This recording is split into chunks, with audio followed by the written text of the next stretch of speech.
everybody. This is the Real Housewives of Alaska, and this is Diane. And this is Marnell. And I feel like we've done this before. Yeah, I was going to say, I'm having some deja vu. We did try and record this episode like a month ago. And I think we got... Probably a little longer even. We got really far through it. Like, I was rewatching tonight, and I was like, I feel like we talked about, like, all of this. Mm-hmm. Maybe we just went on a tangent really early, but yeah. We tried to record. The recording didn't record, so this is take 2. Actually, I'm pretty sure it was my fault. I think the recording was going fine, and then, like, I opened a window that screwed up the recording, or I opened a window and I had to restart the computer and I lost the recording. It was my fault. I'm throwing myself on my sword. It was totally fine. Like I said, I feel like we either talked for a really long time or we went on a tangent really early. So, sometimes a take 2 is okay. We try not to practice what we're going to say. So, not that people couldn't tell. Oh, I don't want it to be too rehearsed. Although I did have to stop drinking like an hour ago so that I could podcast. Well, it literally has been long enough since we attempted to podcast this the first time that it's not going to feel rehearsed at all. No, definitely not. So we're talking about Crime of the Century, Episode 2. And for people who totally lost track of us because we lost track of our own podcast, Crime of the Century is the series that HBO did in conjunction with the Washington Post. And the first episode was about OxyContin and the Sackler family. And the second episode, spoiler alert, you're about to hear it, is about the fentanyl crisis. Mm-hmm. And it was released in May of this year, so it's still pretty new. And Marn and I talked about the writer/director in the past because he worked on Going Clear, which was the documentary about Scientology.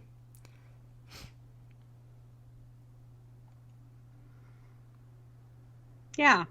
I was like, are you there? No, you didn't lose me again. And the guy's name is Alex Gibney. That's right. Yeah. Which actually always makes me think of Holly Gibney from The Outsider. Yes. That's why that name sounds so familiar. Right? So I don't have anything, in terms of numbers or writer and director because the writer and director was Alex Gibney and we just mentioned him. HBO is pretty bad about giving ratings or budget, so I don't really have any info about that. So it kind of leads us pretty quickly into the Housewives hero. Yeah, I feel like we did him for episode 1, but I also kind of think he wasn't really in much of episode 1.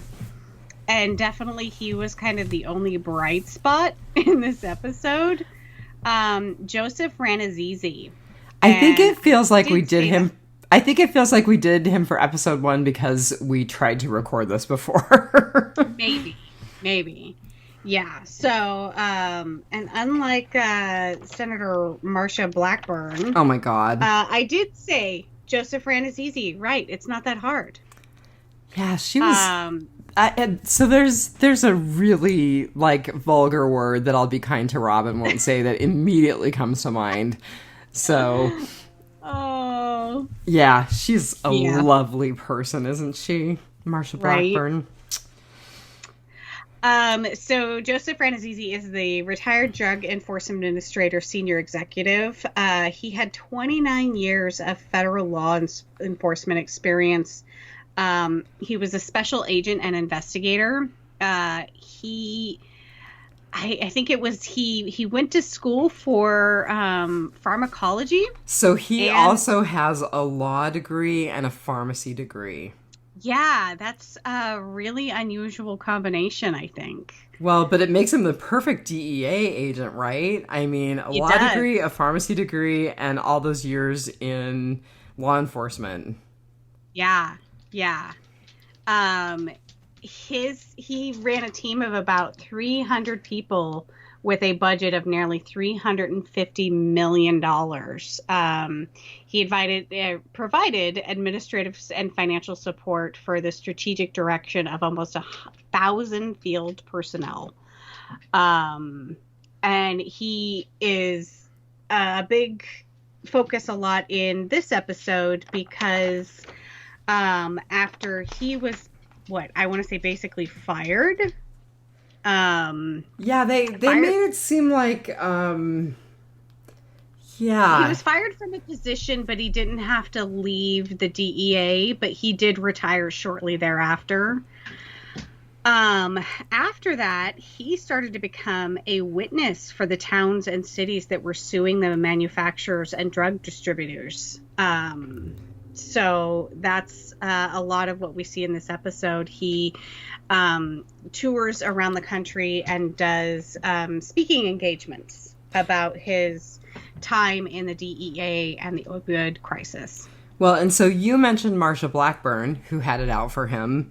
Another person in Congress who had it out for him was a guy named Tom Marino, who I believe was a rep, not a senator. And he ultimately became Donald Trump's drug czar. Shocking. Nothing but the best. Surrounded by the best people.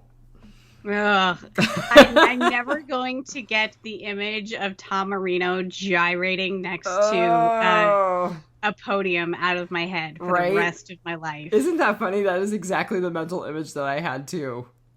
Oh, we're both ruined. Oh.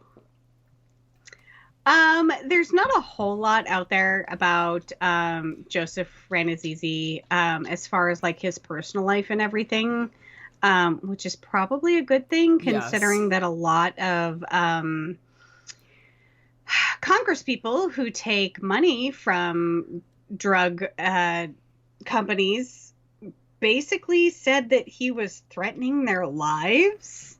Which is so not accurate. No. So he was described as tough and unrelenting, and they said that he communicated poorly about the laws that he was trying to enforce. Yeah.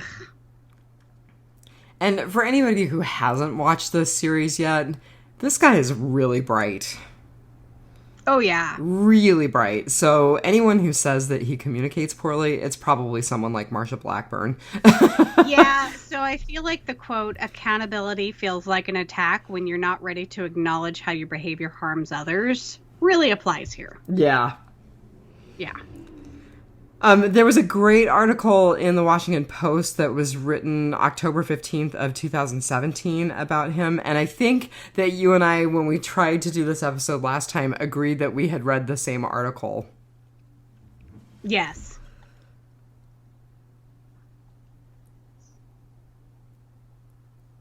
So here's something that I thought was interesting, and this was in the Washington Post article. So when he was the head of the DEA, there were 65 immediate suspension orders, and those were the orders that were like, you're not going to ship any more drug to this pharmacy. Right. When he was let go, the number dropped down to 8 in 2016. Wow. Mm-hmm.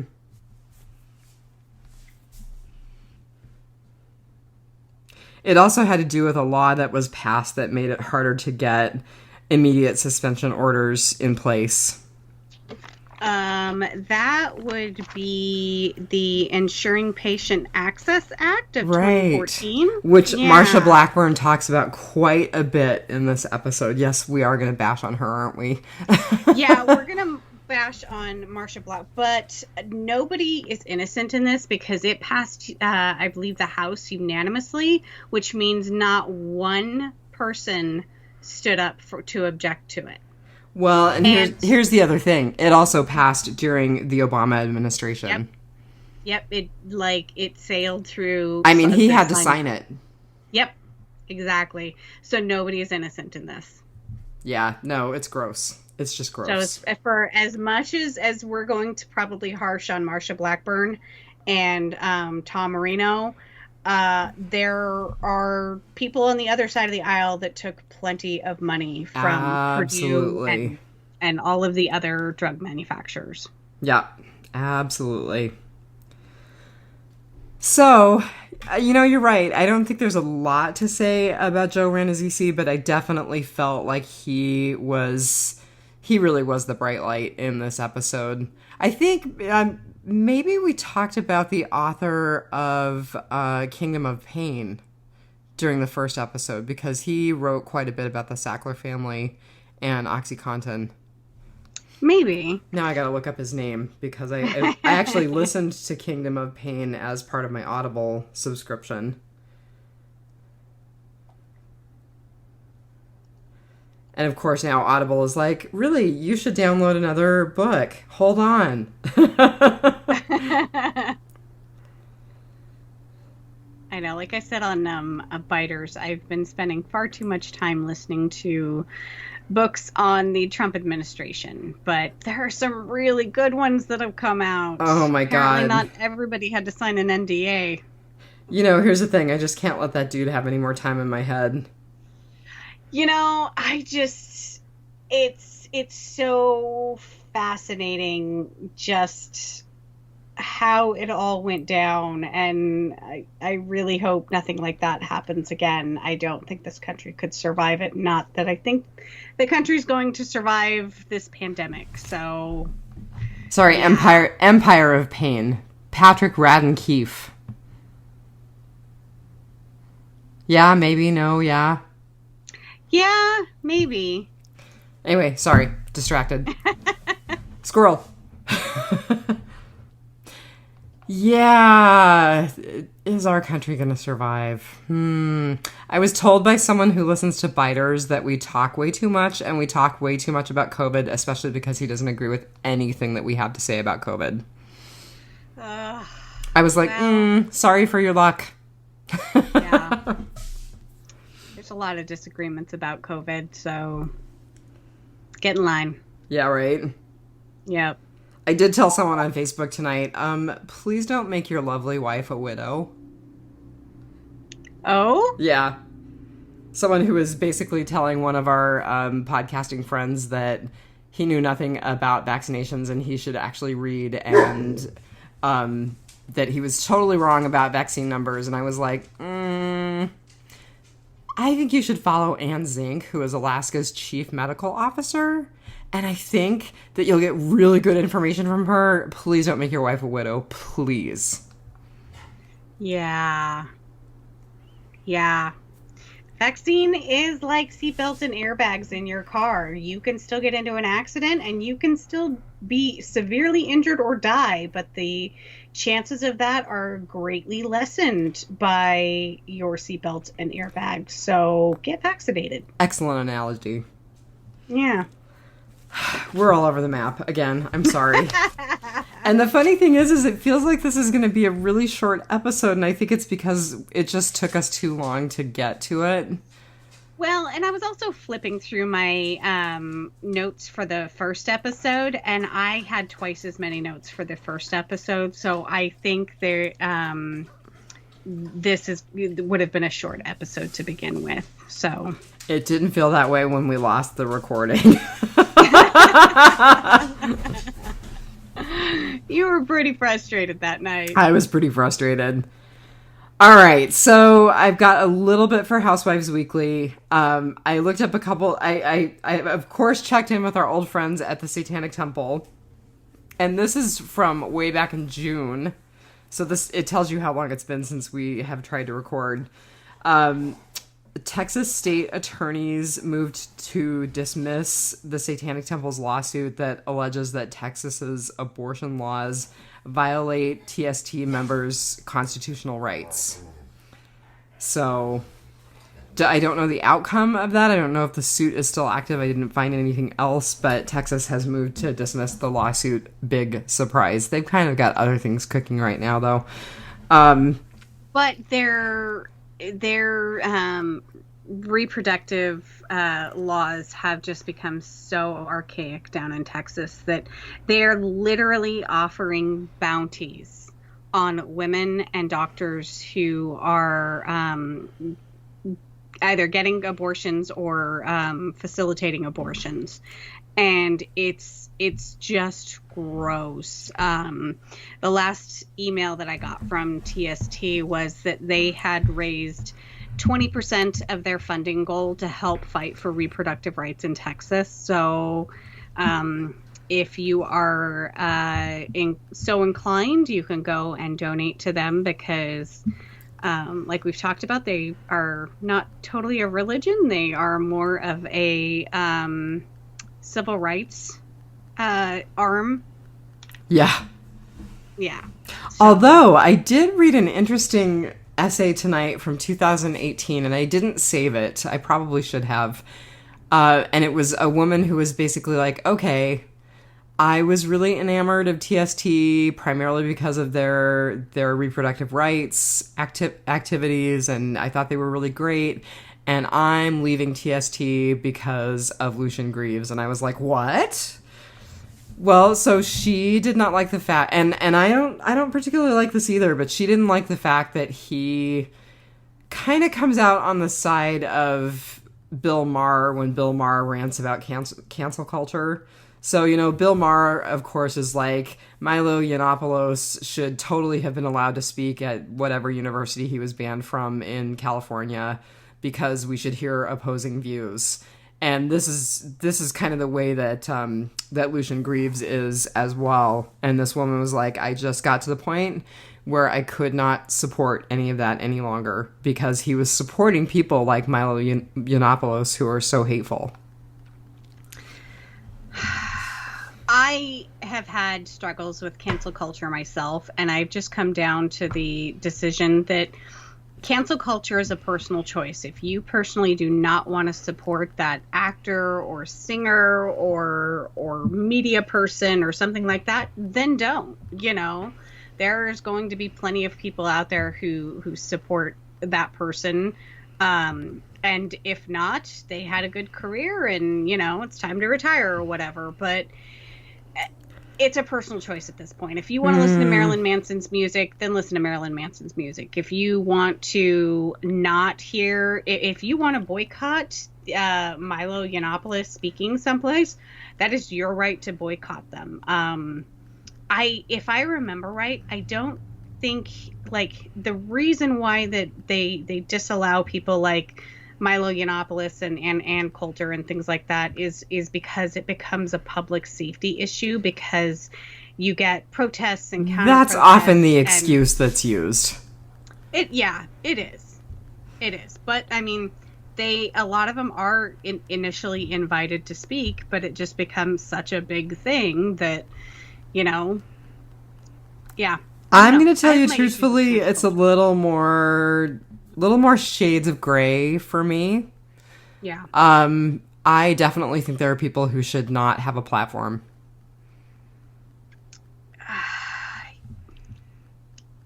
Yeah.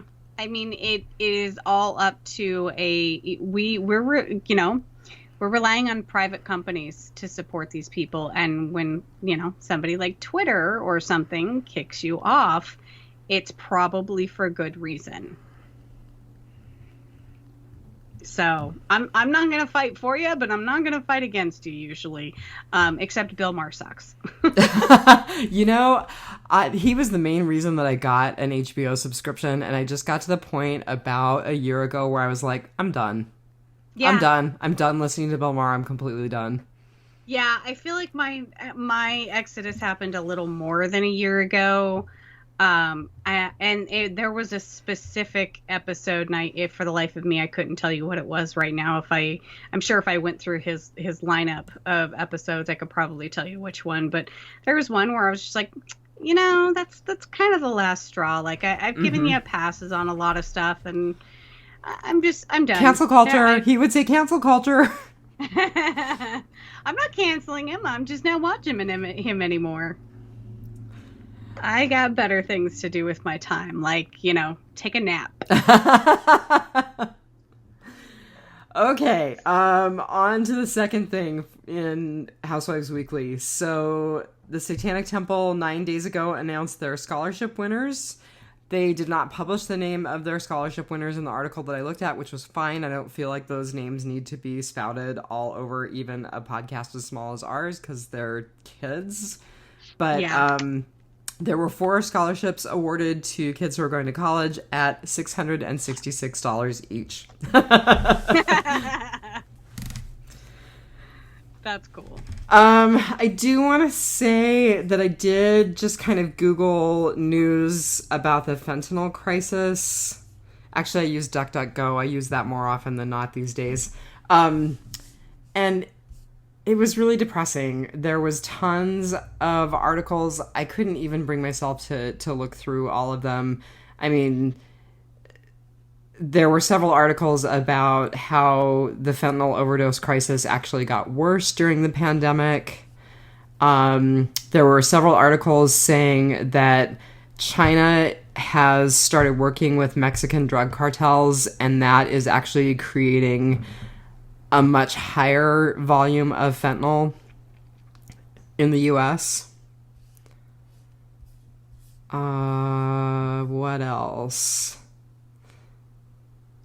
At this point, there is some suggestion that fentanyl is pushing the market even more so than heroin is, the illicit drug market in the U.S. I'm certainly hearing more and more about it. And you and I kind of had a discussion a couple of weeks ago. There was a news story that came out, and it was part of some body cam footage that was released of an officer that had had gotten the fentanyl powder on him or inhaled it or something. That supposedly had had a fentanyl exposure. We're going to say supposedly because I want you to elaborate. And then I'll talk about my experiences with fentanyl. My drug life. And I've seen these kind of things before where it's like they go in for a bust and an officer gets the dust on him or whatever, and they basically go into an immediate drug overdose, and come to find out that more than likely the video footage that came out recently was staged. And a lot of medical personnel are saying now, no, that's not the way it happens. You don't just get the dust on you and immediately go into a full-on overdose. Yeah. I think in the video, I counted 3 doses of Narcan that they gave him, and he still basically clung to life when he was rushed away in the ambulance. Okay, that is a good catch on your part. And I want to say it while I'm thinking about it. So I actually took care of someone who chewed up a fentanyl patch and had to get Narcan, got 1 dose of Narcan. And then was kicking and screaming and insisting on being discharged from the emergency room. Even though she came in nearly dead. As Billy Crystal would have said. What's funny is we actually have a first aid kit in our office that has Narcan in it. My office carries Narcan because we have had transient people in the building who have been taking drugs or drinking the Purell out of the Purell dispensers in the bathrooms, things like that. So we have the defibrillator kit, we have all kinds of other stuff, but we do carry Narcan. And I thought I read where it's basically a one and done kind of dose. Especially if you're not a medical professional administering it, you wouldn't want to give a second dose. But yeah, so in the video that I watched, the partner cop gave him basically 1 shot in each nostril, one dose, got it, then opened another package, put the other dose in the other nostril, and then just before the ambulance arrived, gave him a 3rd dose. That seemed like a whole lot of Narcan to me. The thing is that Narcan isn't going to hurt you. I mean, if you are overdosing on opioids, it's going to reverse those it's going to reverse the effects because basically it's going to block the receptor. Right. Like, but it's not going to hurt you. I mean, if you give Narcan to somebody who you think is overdosing and they're not, you're not going to make them any deader or any sicker. Right. Right. So yeah, come to find out that was probably staged, and it did seem really, really dramatic, acted. Like I feel that there wasn't a sense of I didn't feel like there was a sense of this person's going to die, real footage from a body cam. I felt like I was watching a reenactment for, like, Rescue 911 or something, So I mean, I had my doubts to begin with just because of what seemed like terrible acting, but come to find out that, like, apparently overdosing on fentanyl like that is not a real thing that we've all been led to believe that it has. And I don't know much about it. Like, I'm pretty suspicious. I mean, I've never been exposed to that amount of fentanyl. I have to be completely straightforward about that. But you and I, in the same conversation, I told you that I had administered multiple doses of fentanyl over the years working in emergency and working in recovery room. And I'm sure it's still, I mean, it's been a long time since I've done it, but I'm sure it still comes in little tiny glass vials. And when you break those vials, sometimes the fentanyl sprays in your face. Sometimes you cut your finger and you get fentanyl in your cut because it's a glass vial. Mm-hmm. I never once did I even feel high. I'm just saying. It really makes me wonder, this powder that these police officers are getting on themselves. Like, what is the freaking dosage of that powder? And it's very possible that the dose is so much bigger than what I was exposed to with a little tiny bit of liquid fentanyl. Absolutely. That's very possible. Yeah, and when you're talking about illegal, unregulated substances, you never can be sure of the dosage that you're getting, right. And I think that's why we hear so much about fentanyl overdoses now. Is people are going from Vicodin to Oxy to heroin to fentanyl, and part of it too is that people think they're getting heroin. And they're getting fentanyl, which is about 50 times more potent. Right. So they think that they're shooting up heroin, and they're actually shooting up fentanyl. So I think that's why we hear so much about overdoses on fentanyl, right. Is because but in terms of the I busted a fentanyl house and got some fentanyl powder on me, I'm not totally convinced. Yeah, me either. Well, so I wanted to do a public service announcement. I actually wanted to do some good with the time that we spent podcasting tonight. So I wanted to just mention to people that if you are struggling with drugs or alcohol, or if you have someone in your life who is struggling with drugs or alcohol, please consider the following resources. You can always find an AA meeting in your area, www.aa.org. You can always find a Narcotics Anonymous meeting in your area, na.org. If you love someone who is an addict, or if you have had an addict in your past who has hurt you emotionally and psychologically and physically, you can go to Al-Anon, which is al-anon.org. Most of these groups, because of COVID, have virtual meetings these days. So even if you're not in an area that is really close to a meeting in person, you can do a virtual meeting just about anywhere.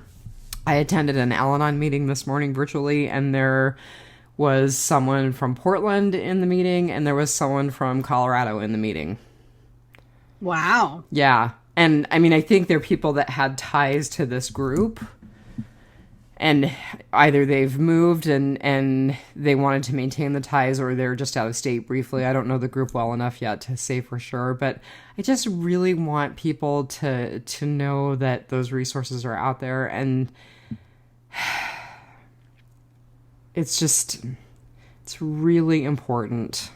And if you need to be in the flesh with somebody, there are groups that are starting to do hybrid meetings where they are doing virtual and in-person meetings at the same time. So you can attend either way. But I just really wanted to encourage people to look at those resources if you're struggling or if you know someone or love someone who's struggling. You know, and keeping with the our love for the Satanic Temple, they also now have a sober faction that does. Oh, I think I remember seeing that recently. Yeah, so they do online meetings of the sober faction Sunday through Friday. And they meet via Zoom. You can find it on their website, or you can contact them at soberfaction@thesatanictemple.com. I absolutely love the passcode for their Zoom meetings. It's 666. So, yeah, if you're not somebody who is particularly religiously inclined, that may be an option for you. All right. I am going to back that up just a little bit, though, because you know that I have, when I'm looking for religion, I have very different religious beliefs.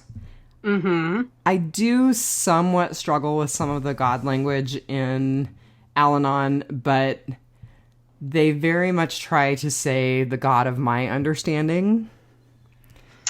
And I think that's a awesome turn that they have done in the past number of years. I remember Al-Anon from when I was in high school, and it was not that way.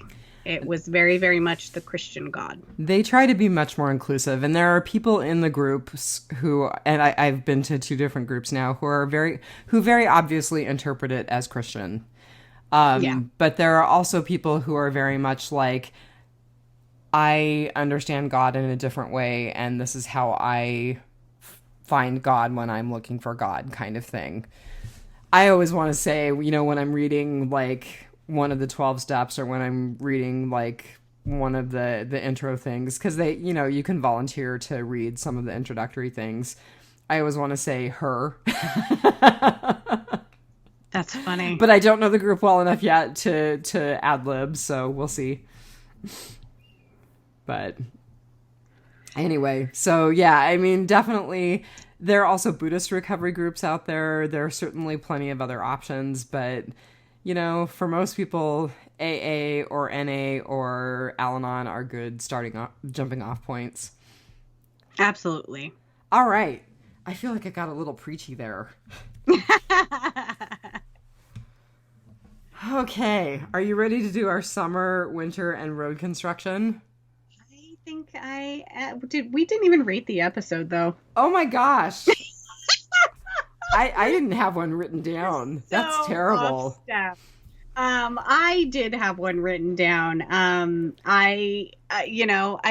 For as difficult as the subject matter was, I really liked, one, how current it was. I mean, we were seeing people in face masks. So, this wasn't something from like 20 years ago with 20 years ago stats and, stories from 20 years ago. It was very current and very relevant to the time. I think it ended on a little bit of hope, but not much. Oh God, it ended really sad. Well, I mean, the one guy with the family recovering, and then you have more and more lawsuits that are coming out. But right, but like the very last thing is the mother wailing that her son is dead. Yeah, the recording of the 911. Yes. So certainly there are some hopeful things happening, but I wouldn't say that this particular episode ended on hope.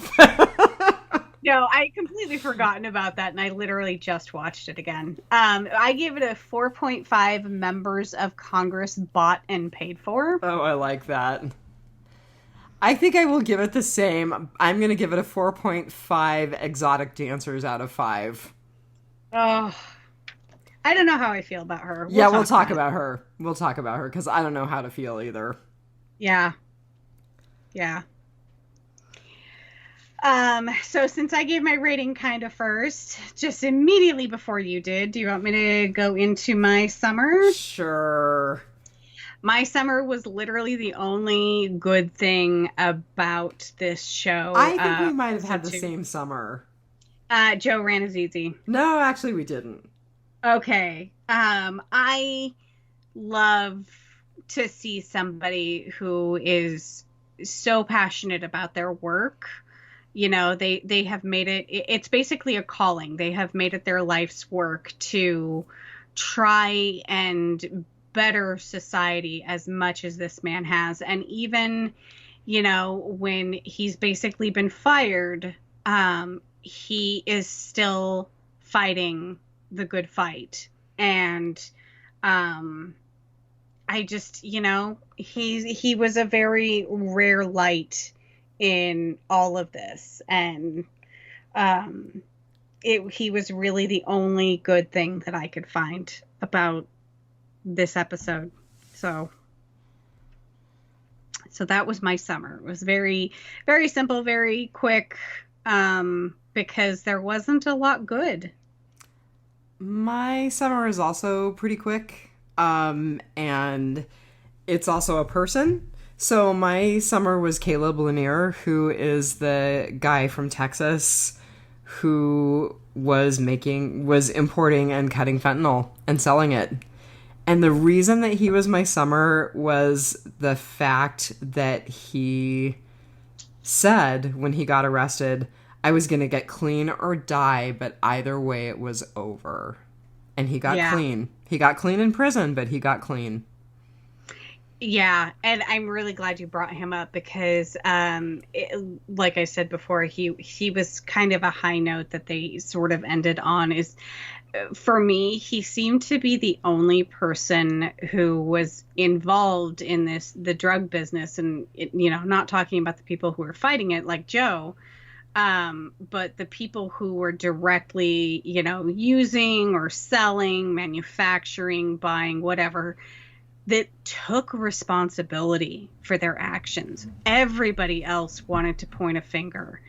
And yeah, he had, he was in an accident where he was run over, and that was the beginning. But he was the one that, you know, went to the doctor and was like, I want this, I want that, I want this. And, you know, and then he started buying it and it, you know, from overseas and manufacturing it.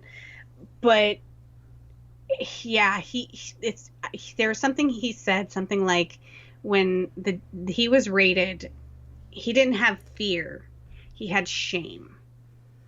And so I really like how it's just funny. Some low level guy who was making it in Texas, mostly to support his own use of it, yes, was the only person that had enough balls to take responsibility.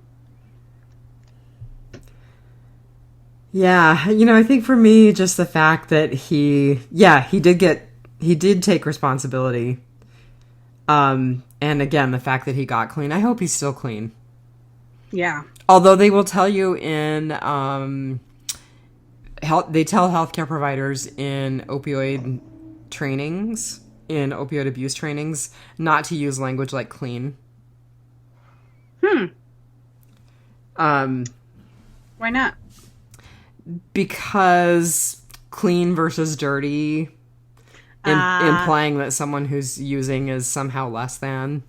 Okay. Yeah. I get that. Yeah. And you know, I used that language because it was the language that Caleb used, and also because it's the language that I'm familiar with, but it's language that is kind of outdated language. Right. And So. I could, not being familiar with that sort of, because you haven't done that kind of training. Yeah. Well, and you know, I haven't, you know, been in opioid abuse situations or like, you know, really been exposed to that. It's not something I would think about unless maybe I had been put in that position and looking at it from that perspective. Yeah, I can understand how that language could make you, you know, have negative feelings towards yourself when you're trying to better yourself. Yeah, it's hard, you know, using neutral language with people who are using can be really hard because that's not the way that we were taught. That's not the way that we learned to speak. It's totally rethinking how you speak. Right. All right. What was your winter? My winter was another person, Lyndon Barber. Oh my God. Okay. We had the same winter. So he was the DEA lawyer who worked with Joe Ranazizi. Who was like the star. Who was like right. the one that everybody wanted arguing their case for the DEA because he was so amazing. Right. So doesn't he make the perfect turncoat that, you know, he knows all the arguments that are going to be made by the DEA. So if you were a drug company, wouldn't you want him working for you? So he originally he went after Cardinal Health, and a $130 billion company paid a $34 million fine. And in the settlement, they admitted no wrongdoing and had they were able to have damaging evidence suppressed, and went right back to business as usual. So the drug companies actually hired Lyndon Barber as a lobbyist. And I don't know how you see everything that you have seen. If you like, God, I don't think it was Joe Ranazizi. I think it was the other guy who said, you don't really want to see how the sausage is made, right, on Capitol Hill. One of the reporters from Washington Post said that. Yeah, and that is truly, like, this guy saw how the sausage is, you know, made and went to work for the sausage makers. Like, it's just, I can't, do you have no conscience, you know? Well, and he actually authored the bill that gutted the suspension orders, the immediate suspension orders. Right. So not only did he leave the DEA and he was no longer the DEA's brightest star, but then he turned around and gutted one of the tools that they had for disrupting the flow of oxy and fentanyl. Yeah, and the way he did it was so clever. So he formed his own practice representing the pharmaceutical companies that he used to go after. And in the EPAA, the Ensuring Patient Access Act, he changed the wording of imminent threat to immediate threat. And that's all it took. That 3-page bill and the one phrase on the first page of that bill. And, you know, oh God, it's just, I can't imagine being responsible, I think now for 500,000 deaths, overdose deaths. Yeah, that's what they said at the end of the documentary, that there have been 500,000 overdose deaths. Yeah. Yeah. I just, for money, that's the sickening thing. You know, nobody really knows this guy's name other than people that have watched this documentary and some people in Washington and, you know, people who are in the pharmaceutical industry. Nobody, it's not like this guy did it for fame or for, you know, admiration. It's not like women are throwing themselves at his feet. He did it for the cash. Ugh. Yeah, that was probably the most disappointing thing in the 2 episodes of the documentary. Yeah. So we both had the same winter? Yes. That was also your winter? That was also my winter. So what's your road construction? My road construction is a bad road construction, and it is again another person. Alec Berklinoff. Oh gosh. That guy was so squicky. I'm sorry. I have such I have such mixed feelings about him because he was horrible, but he ultimately assisted in bringing down what was the company's name? Insys? Is that what they were? Yeah. Yeah. But you know, he was also horrible in the way that he treated Sunrise Lee, but she was like totally bought into his garbage. And I mean, the whole thing was just, it was very difficult. He was a very, very challenging human.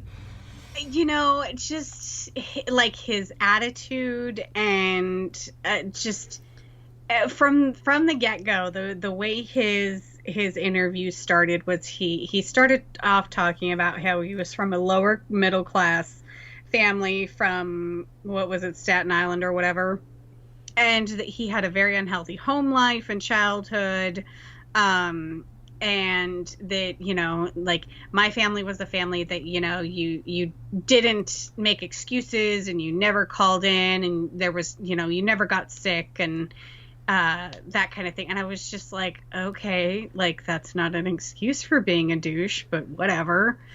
And then he seemed to kind of like, he got his degree in psychology and something else. He got a master's in something, and I can't remember what it was. And he went to school. He went to go teach at, you know, a really good school. And like, one guy kind of challenges his manhood, and all of a sudden he's like, I gotta make more money. Right. You know?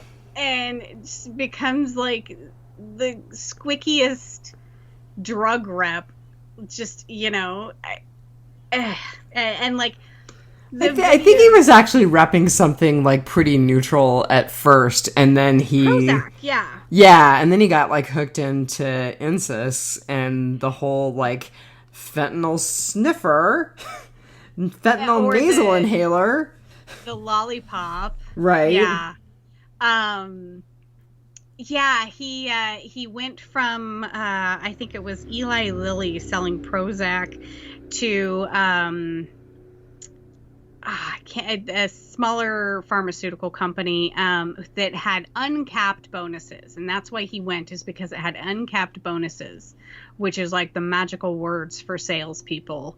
And me, I guess maybe because I am a terrible salesperson, when I worked for the Stagecoach Bank, we had to sell. We had to sell credit cards. We had to sell checking accounts. We had to sell, you know, it was basically open as many products from the bank for a consumer as you possibly can, whether they need it or not. And I just can't sell somebody something that they don't need. Now, if they did need something, you know, absolutely, I would love to give them information about how they could, you know, make whatever they needed easier or better or faster or more convenient, whatever. But to sell things that to people that they don't need, I find no value in that. And so maybe that's part of my problem with Alec. But then to know that he was like actively recruiting like someone who seemed like a very vulnerable woman. I think that's a good description of her. So again, we're talking about Sunrise Lee. Yeah. Yeah. And then to kind of help, like, he basically helped her lie her way in, and then started sleeping with her. And just, he was not a good guy. And I think his motivation behind helping take down the drug companies was more self-preservation motivated. I was going to say less time behind bars. Yeah. Right. And he was not helping anybody out. He was in it for him. He did not help out Sunrise Lee. He did not help out any of his other colleagues. Yeah. I really did not like that guy. I mean, I think that as far as bad guys go, he was pretty low on the totem pole. You know, he was pretty much just a henchman. But, yeah. So that was my road construction, and it was bad. What was yours? So mine was kind of my own wallowing in guilt, just that all those years of working in recovery room, which, I mean, granted, in the recovery room, you are just giving medication right after surgery. You're not hooking people up with long-term medication, you know, and then working with pain management, I just did not realize that fentanyl was the problem that it was. And, you know, maybe when I was, not to make myself feel better, not to excuse myself, maybe when I was working in that part of healthcare, it wasn't the problem that it is now. I mean, I think it's only become the problem that it is now when some smart crook realized he could cut heroin with fentanyl and make a lot more money. But it's pretty devastating as a healthcare provider to think that you're trying to do right by people and you're trying to help people. And this is probably just my feeling overall about opioids and pain medication. And, you know, lots of times you're actually not. Yeah. I definitely feel like there were at least a couple of times where I thought I was helping someone and I wasn't. And now, I mean, of course, the way that we prescribe opioids has changed completely. And there are very, very rare circumstances under which I will give any opioid pain medications. Yeah, if somebody needs that, they're going to need to go to a specialist. I'm not going to do that. You know, yeah, I think we're in a completely different place than we were when these things hit the market. As a human being, we hate to see others in pain, whether that's a physical pain or a mental pain or anything like that. Our instinct is to help that person from, you know, feeling that pain. And if there's something that you can do, absolutely. But, you know, knowing what we know now, and especially after watching documentaries and things like this, and knowing the things that we know about just how nefariously these things were pushed for all of the wrong reasons. Mm-hmm. You know, not to excuse anyone's, you know, past behavior or things like that, but it's we know better now, you know. And I think that a lot of people were very, very misled, you know. I mean, yeah, there probably is a drug dealer out there who was able to make more money because they could cut, you know, a product with a stronger drug. But there's also a lot of drug dealers out there who made a lot of money because the market was flooded with opioids, and then all of a sudden it wasn't. Right. And a lot of people who had very real pain or very real addiction were suddenly cut off and turned to other things like heroin.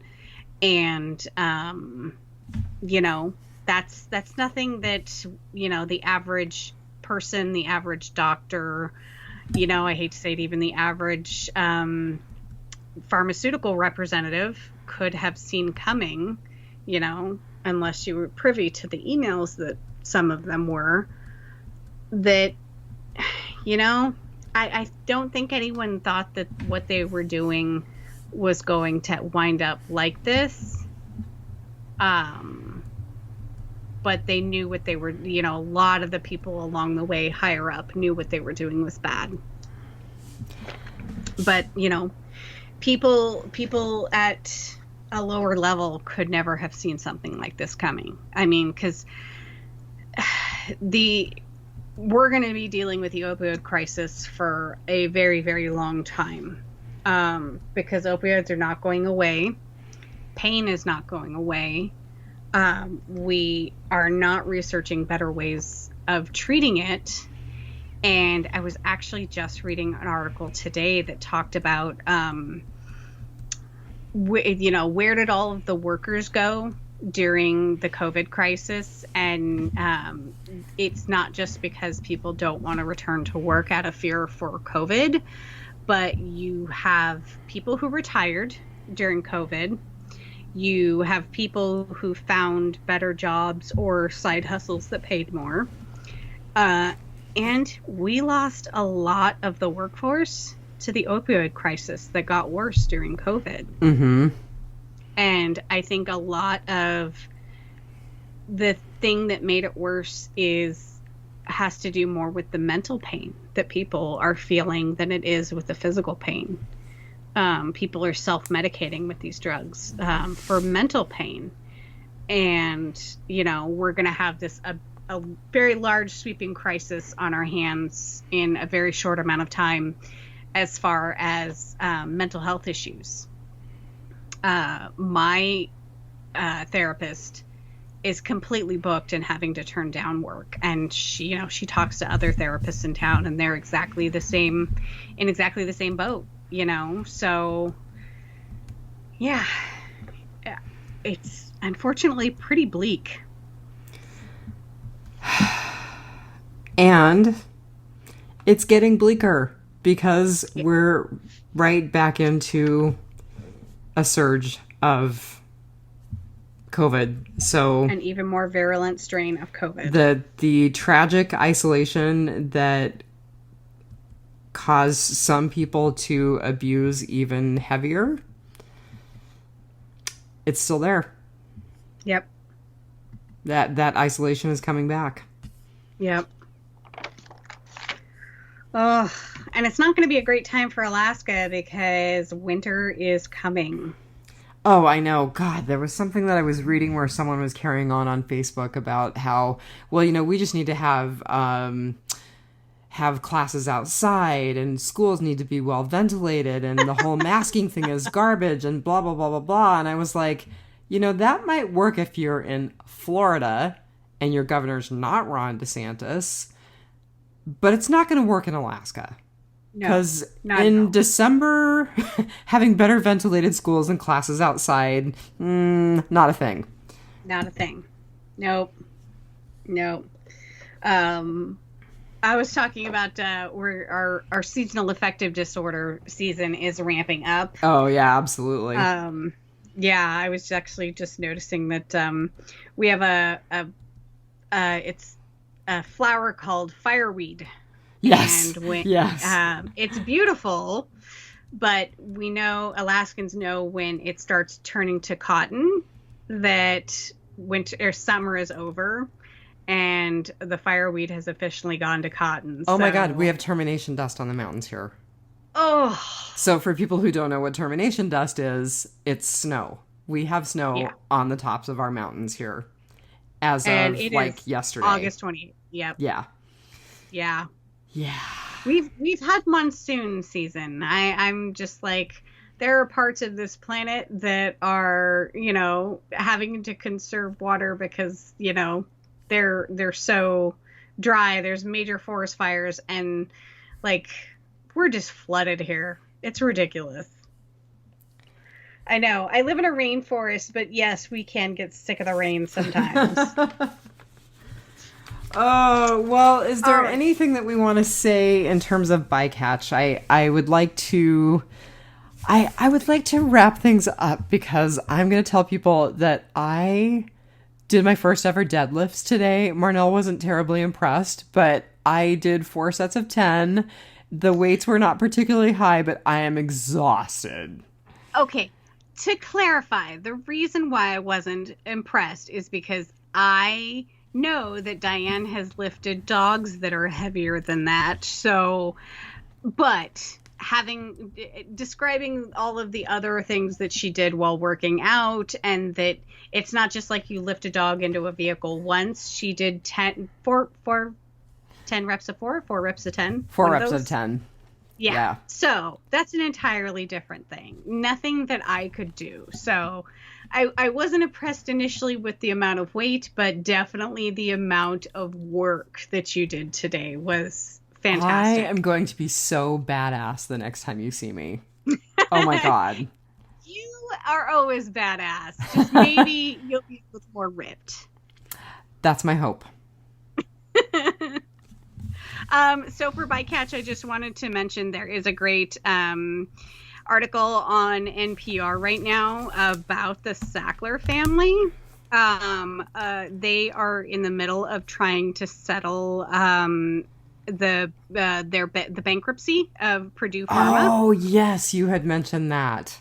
Yeah, so the title of the article is Judge Pushes Back on Prosecutions for the Sacklers in the Purdue Pharma Bankruptcy. And basically what it is the Sackler family is trying to say in their bankruptcy settlement that they want to stop all current and future lawsuits regarding I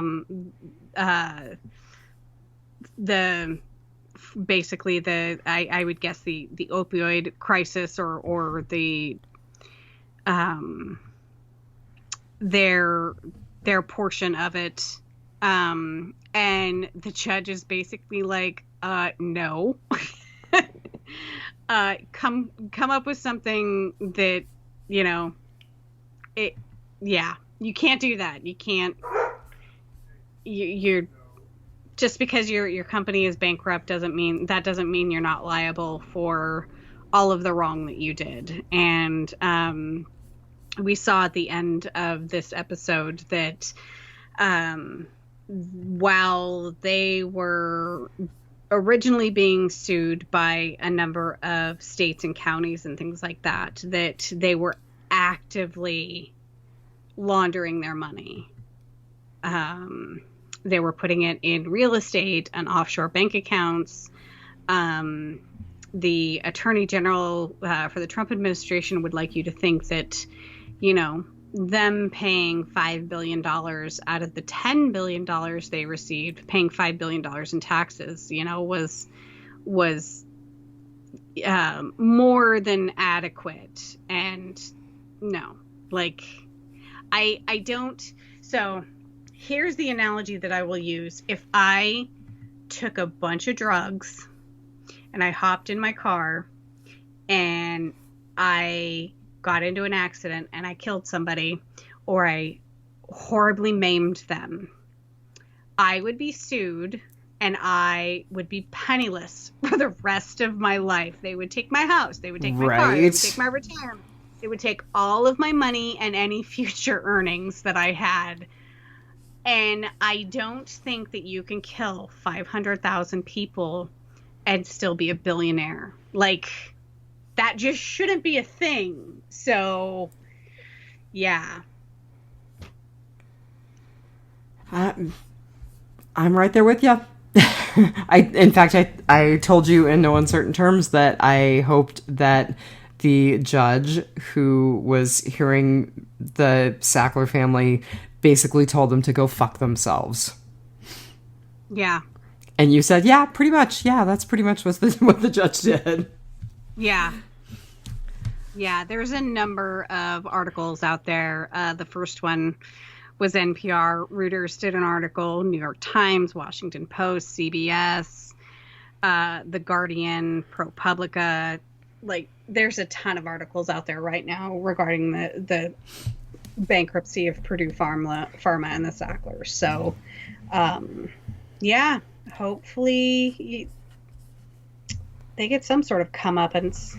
Well, something that was in my bycatch that I did want to mention. So I wanted to mention John Kapoor, who was the founder of Insys, which is the company that made Subsys, which was the fentanyl spray.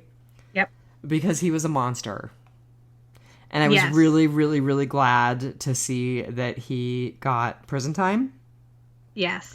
I mean, when you look at the records that he was instructing his salespeople to keep, well, we gave this doctor this much in terms of, paying them for speaking, or we gave them this much in terms of we spent this on taking lunch into their office or whatever. Mm-hmm. And they owe us, twice that in terms of fentanyl sales. Yeah. He was a monster. Oh.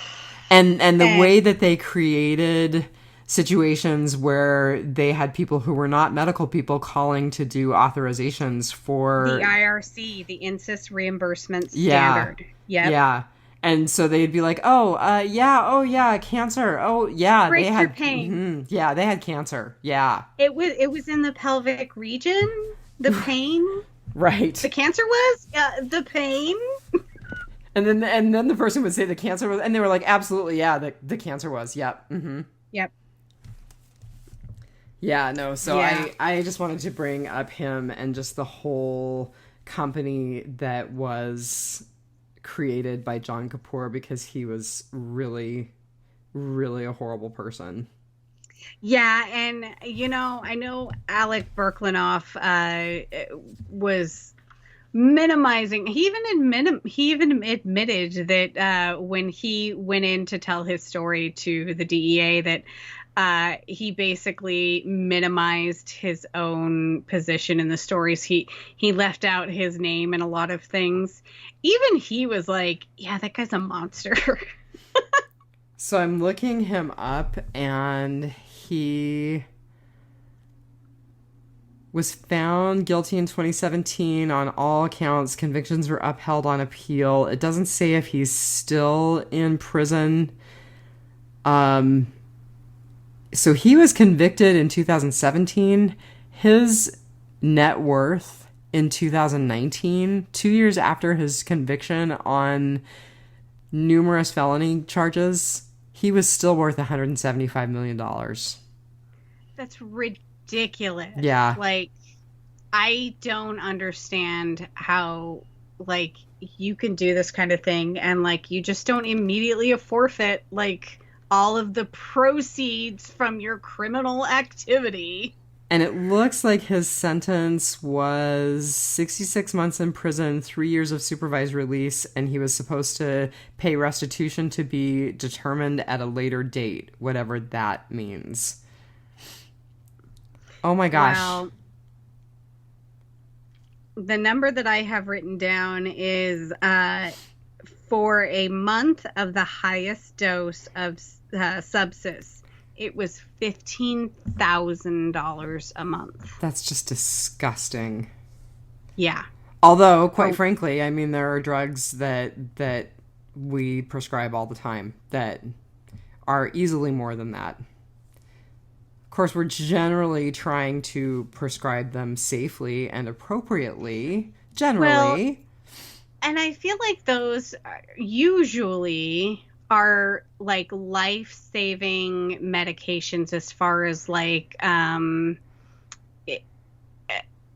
cure your hepatitis or your antivirals because you have HIV or AIDS or something. It's something like that. It's not a pain medication, which, yeah, pain sucks. I know it does. Trust me. But I don't know how you can justify charging people $15,000 a month for a drug that's not, like, it's not keeping them alive. I mean, it might be keeping people from killing themselves because the pain is so bad, but not in this case. Not in the case where people are going and getting, a serious breakthrough pain cancer medication for back pain. I have back pain. I'm not going to take this breakthrough cancer pain drug for my back pain. Well, I will go and I will roll on my yoga wheel. And I think what it really goes back to is what you said earlier, which is that we just don't have good ways to treat pain. We don't. We have some medications that are helpful. I mean, I take gabapentin for the chronic nerve pain that I have since my hip surgery. It generally helps quite a bit. It's not an opioid. It's not a medication that, well, it depends on who you talk to. So it's not a medication that I have seen associated with addiction. When I worked in the prison system, the prison medical officers were trying to push the idea that it was a drug of addiction. I don't think it's a drug of addiction. I would call it more of a drug of misuse. It can be misused, absolutely. Yeah. Because I have a couple of friends that are on it that I think misuse it, but who am I to judge? One of the things that I mean that when I say that there's not a good way to treat pain, that we have not. I love going and getting massages. I actually started a healthcare reimbursement account so that I can go and get more massages and chiropractic care than my insurance covers. And I would rather have a chiropractic adjustment and a massage than I would rather have that than a pill. But don't get me wrong. Yeah, I do want to be careful because there are definitely people who need No. appropriate treatment for their pain.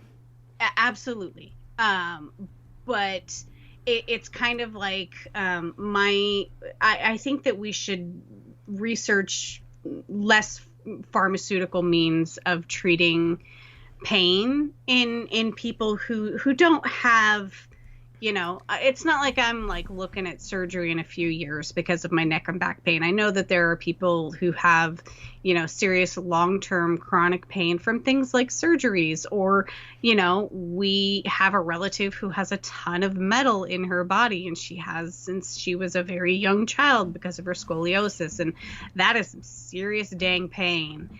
And I would not wish that on anybody. And I would really hope that maybe someday we would have something better than just giving them more and more opioids to lessen their pain. I would really hope that, like, I think gabapentin is a good drug in that it's, what is it? A something blocker. You just said it.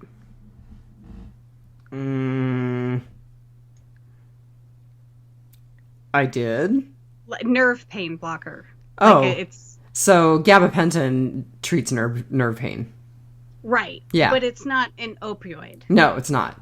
So I think that is a great way to help, somebody, because I don't like feeling loopy. Like that's absolutely what I hate about taking like something like Vicodin or something.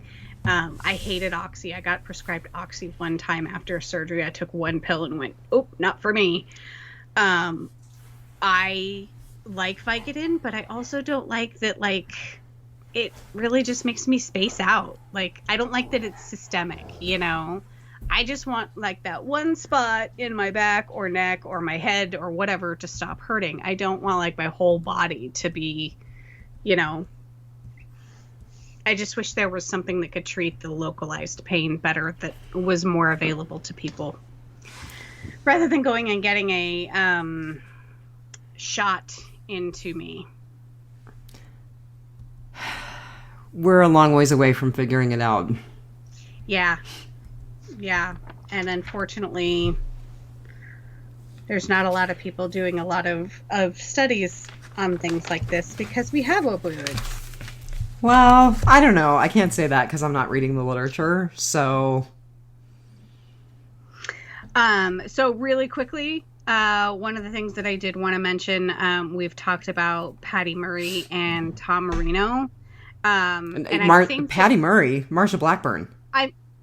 Marsha Blackburn. Okay, so Marsha Blackburn and Patty Tom Murray Marino, is a Dem from Washington State. Yes. So one of the things that they showed was how much each person had received from pharmaceutical companies in campaign donations.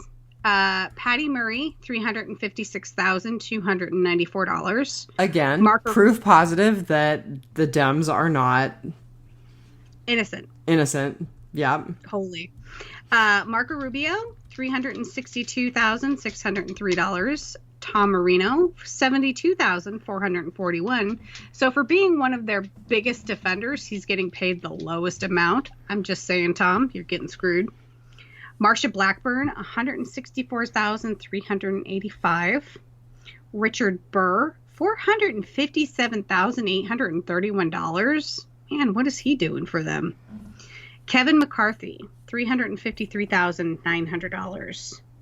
I am of the opinion, and that's just the few that they named. I'm of the opinion that our representatives should be like NASCAR drivers, that you should have to wear the logo of the company that sponsors you on your suit, and the logo is directly proportionate to the amount of money that they give you. Bought and paid for. Yep, absolutely.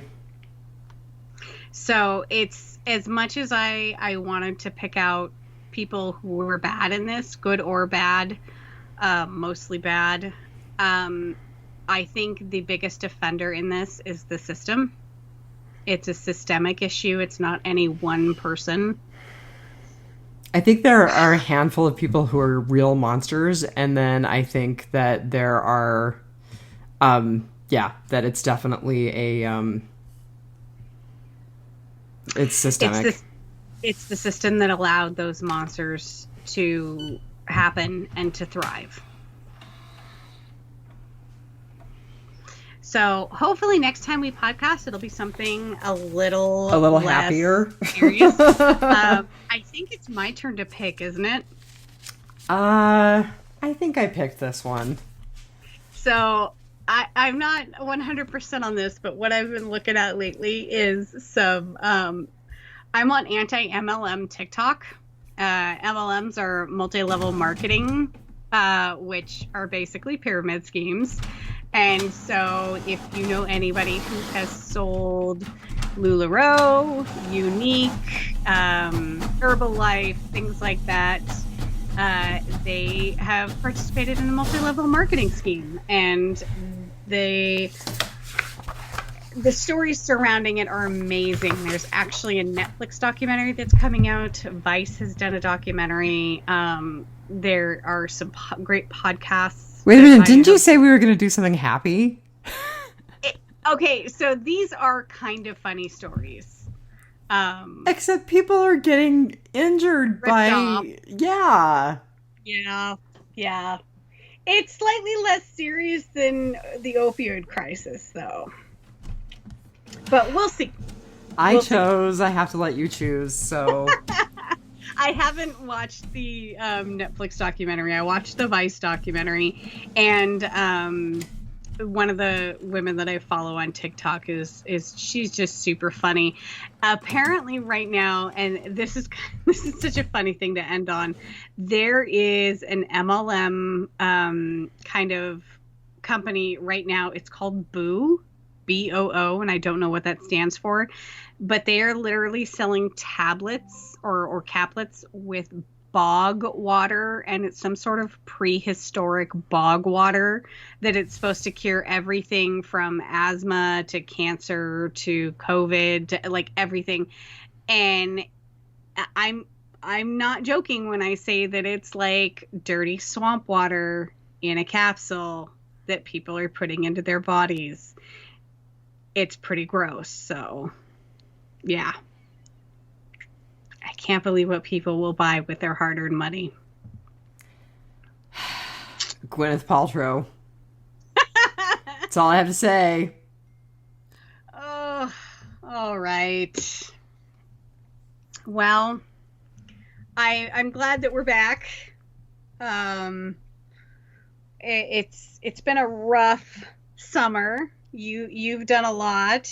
You've had a crazy summer. Mine has just been work. Yeah. Do you have anything else? No, I'm working. I bought a house. I'm dating. I'm crazy in love. I am trying to take care of my body. And I'm really tired. It's amazing what a year can do. Yeah. New car, new house, new boyfriend, new job, new phone, who dis. All right. So, like I said, I'm glad we're back. We did podcast Walking Dead. Last episode was great. We are podcasting episode 2 tomorrow night. So, You can find us there, and hopefully more frequently you can find us on The Real Housewives. But until then, you girls just watch out for those weirdos. Mister, we are the weirdos. Have a good week, everybody. Bye. Take your pride and don't mess with mine. I'm